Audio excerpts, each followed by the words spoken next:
নেতাজি সুভাষচন্দ্র বসুর পদধূলিতে ধন্য ঝাড়গ্রামের এই জায়গা। অবিভক্ত মেদিনীপুর জেলার ঝাড়গ্রাম শহরে শেষ জনসভা নেতাজি সুভাষচন্দ্র বসুর। সালটা 1940 সালের 12 মে। অরণ্য সুন্দরী ঝাড়গ্রামের লালগড়ের মাঠেই করেন শেষ জনসভা। নারাজলের কুমার দেবেন্দ্রলাল খানের আয়োজনে অবিভক্ত মেদিনীপুরের ঝাড়গ্রামে এক জনসভায় যোগ দিয়েছিলেন তিনি।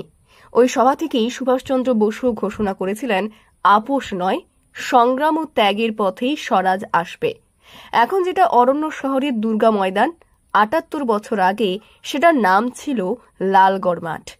সভার দিন সকালে মেদিনীপুর থেকে গাড়িতে ধেড়ুয়া হয়ে ঝাড়গ্রামে এসেছিলেন সুভাষচন্দ্র। ঝাড়গ্রাম আসার পথে দহিজুড়িতে বিশাল তোরণ বানিয়ে সুভাষচন্দ্রকে অভ্যর্থনা দেওয়া হয়েছিল। প্রাচীনদের কাছ থেকে আমরা এটাই জানি যে নেতাজির শেষ জনসভা 1940 খ্রিস্টাব্দে 12 মে এখানে ওনার শেষ জনসভা হয়েছিল এবং পাশের বাড়িতে বসে খেয়ে মানে খাবার খেয়ে গিয়েছেন। বসে মাটিতে বসে খাবার খেয়েছেন সোমনাথ চক্রবর্তীর বাড়ি। এখান থেকে এরিয়া পাম্প আছে ওনাদের বাড়িতে যেটুকু জানি। দুর্গা ময়দানের পার্শ্ববর্তী একটি বাড়িতে মাটিতে বসেই দুপুরের খাবার খেয়েছিলেন। বসেছিলেন সাদামাটা একটা কাঠের চেয়ারে। সুভাষচন্দ্র বসুর ব্যবহৃত সেই সব জিনিসগুলি আজও সজ্জিত করে সযত্নে রাখা রয়েছে এই বাড়িতে।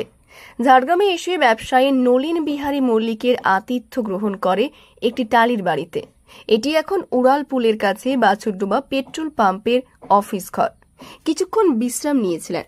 আরও কিছু কর্মসূচি সেরে ঝাড়গ্রাম কোর্টে বার লাইব্রেরিতে আইনজীবীদের সঙ্গে সৌজন্য বৈঠকের পর বিকেল 4:30 নাগাদ সভাস্থলে পৌঁছেছিলেন সুভাষচন্দ্র।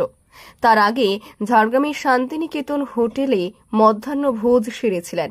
সভা সেরে ওই রাতেই ঝাড়গ্রাম স্টেশন থেকে হাওড়া ট্রেন ধরেছিলেন সুভাষচন্দ্র।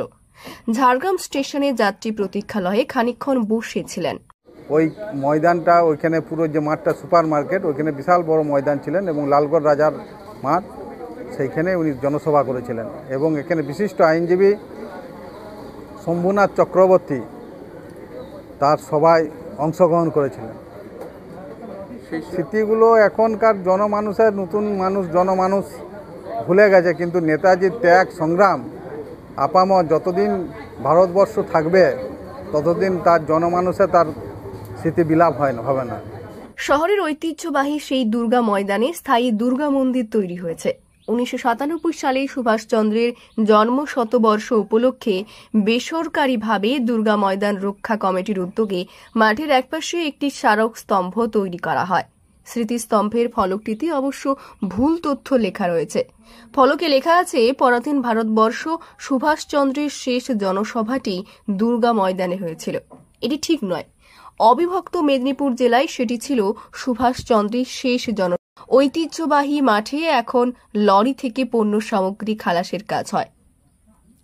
ঝাড়গ্রাম থেকে তন্ময় নন্দীর রিপোর্ট, লোকাল 18 বাংলা।